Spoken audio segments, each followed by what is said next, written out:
இஷ்யூக்குள்ளே போகிறதுக்கு முன்னாடி இந்தியாவுக்கு ஒரு பெரிய கிளப், பிகாஸ் இதுக்காச்சும் ஆக்ஷன் எடுத்துக்கு. பட் பாகிஸ்தானில் இருக்க மக்கள் என்ன பண்ணுவாங்கன்னு சில பேர் அறிக்கை விட்டுருக்காங்க.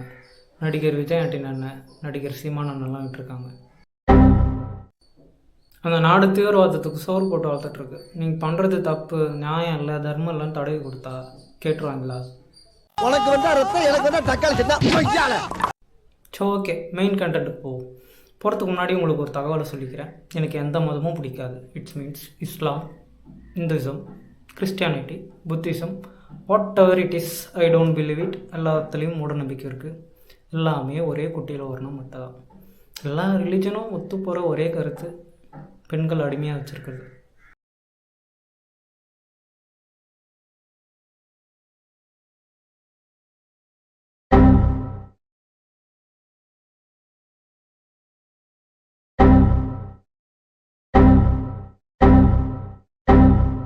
இப்போ காஷ்மீரில் நடந்த அட்டாக்கு நம்ம நாட்டு மக்களை கடிச்சிட்டு இருக்கானுங்க சில சங்கிகள்.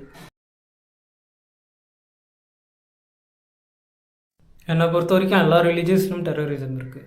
பஹல்காமில் நடந்தது இஸ்லாமோட டெரரிசம் தான். இலங்கையில் நமக்கு நடந்தது பௌத்த மதத்தோட டெரரிசம்.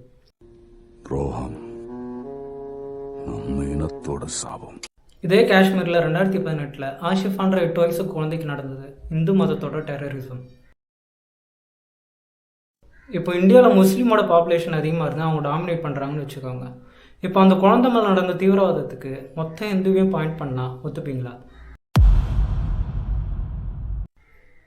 பூமி உருவாகி 450 கோடி ஆண்டுகள் ஆகுது. அதில் மனித இனம் உருவாகி 20 லட்சம் ஆண்டுகள் ஆகுது. அதுக்குள்ளே எங்கே எடுத்துகிட்டு வந்து நிறுத்திருக்கோம் பார்த்தியா? எங்க கொண்டு வந்து நிறுத்திக்கிற பாத்தியா? சாதி, மதம், கருப்பு வெள்ளை, பணக்காரன் ஏழை, இதில் ஒன்றாச்சும் மனிதனாக வாழறதுக்கு விடுதா?